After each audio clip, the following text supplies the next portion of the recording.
শেখ হাসিনা দুর্নীতির যে অভিযোগ, শেখ হাসিনা এবং তার পরিবারের দুর্নীতির অভিযোগ নিয়ে আপনারা কতটুকু তথ্য এখন পর্যন্ত জানতে পেরেছেন সেটি জানতে চাচ্ছি।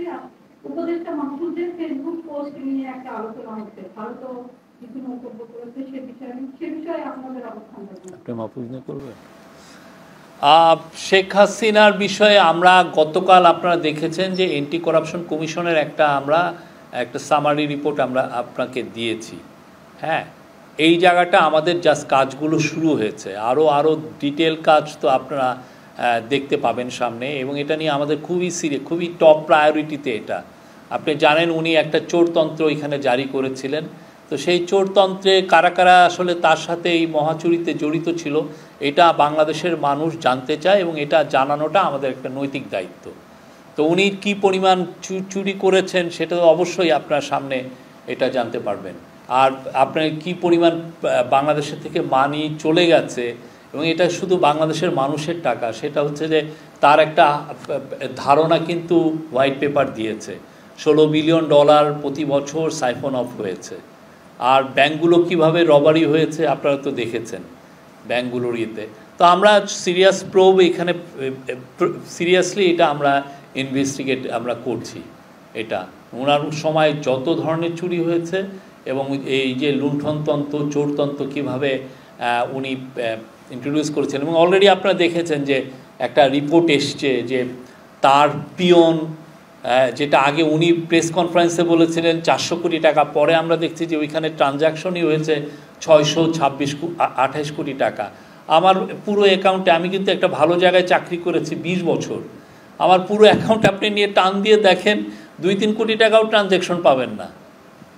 অনেকে বলেন এটা তো ট্রানজ্যাকশন, অনেকের ক্ষেত্রে যখন কোশ্চেন আসে যে ভাই এটা তো একটা ট্রানজ্যাকশন, এটা তো এমন কিছু না। তো আপনার অ্যাকাউন্টে কয় টাকা ট্রানজ্যাকশন হয়েছে, আমার অ্যাকাউন্টে কয় টাকা ট্রানজ্যাকশন হয়েছে, আপনি যদি চান আমি নিজে কিন্তু আমি অনলাইনে দিয়ে দিতে পারি যে আমার এই যে গত 20 বছরে এত কোটি টাকা ট্রানজ্যাকশন হয়েছে। একটা পিয়নের 628 কোটি না 626 না 628 কোটি টাকা ট্রানজ্যাকশন, উনি নিজেই তো বলেছেন 400 কোটি টাকা। আমাদের এইখান থেকেও লিগাল প্রসেসটা আমরা তো খুব জোরে সোরে করছি, আপনারা দেখছেন। কিন্তু লিগাল বিষয়টা হচ্ছে যে রুলস অফ ল যদি মানতে হয়, আপনার লিগাল প্রসেসগুলোও তাকে তার টাইমটুকু দিতে হবে।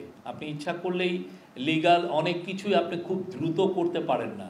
তো আমরা যতটা দ্রুত সম্ভব, এটা বাংলাদেশের এক্সিস্টিং লিগাল প্রসেস যতটুকু সম্ভব আমরা সেই অনুযায়ী কাজ করছি। আমরা বারবার আপনাদেরকে বলেছি যে আমরা শেখ হাসিনার এক্সট্রাডিশন চাই, এবং সেই অনুযায়ী আপনি দেখেছেন কালকে আমাদের মাননীয় ফরেন অ্যাডভাইজার এই বিষয়ে বলেছে। আমরা আশা করব যে উনি এক্সট্রাডিটেড হবেন সুনার অর লেটার, এবং উনি শেখ হাসিনা বিচারের সম্মুখীন হবেন। তার বিষয়ে আপনারা দেখেছেন, আমরা দেখেছি যে তার ক্রাইমগুলো ভয়াবহ, মানে গত 15 বছরে যেই ধরনের ক্রাইমগুলো হয়েছে বাংলাদেশে, এটা তো চিন্তা করা যায় না। এবং পুরো পৃথিবী এখন হঠাৎ করে ঘুমের থেকে উঠে দেখছে যে তার ক্রাইমটা কি ছিল।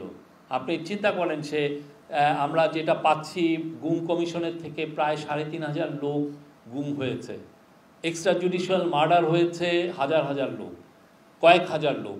তারপরে আপনি জুলাই আগস্টে আপনি দেখেন মারা গেছে প্রায় 1500 জনের মতো লোক। কালকে আরাফাত, একটা ছোট ছেলে, একটা রিক্সাওয়ালার ছেলে, সে কালকে মারা গেছে। তার বাবা মা 3 মাস তাকে শুশ্রূষা করেছে, ঘুমায় নাই। তো সেই আপনি দেখেছেন যে মানে কতটা ভয়ানক একটা বিষয়। তারপরে তো আপনি দেখেন শাপলার হত্যাকাণ্ড, তারপরে মাওলানা সাঈদীর মৃত্যুর পরেও অনেক বড় একটা হত্যাকাণ্ড হয়েছে, সেগুলো বিষয়ে। এবং সবচেয়ে বড় কথা, পুরো অপোজিশনে আপনি দেখেন বিএনপি বারবার কিন্তু বলছে যে তাদের 50 থেকে 60 লক্ষ লোকের এগেনস্টে আপনি ভায়োলেন্সের কেস দিয়েছেন, এবং যেগুলো সত্যিকার অর্থে অনেক বেশি, সবই অলমোস্ট অল দ্য কেসেস আর ফেক।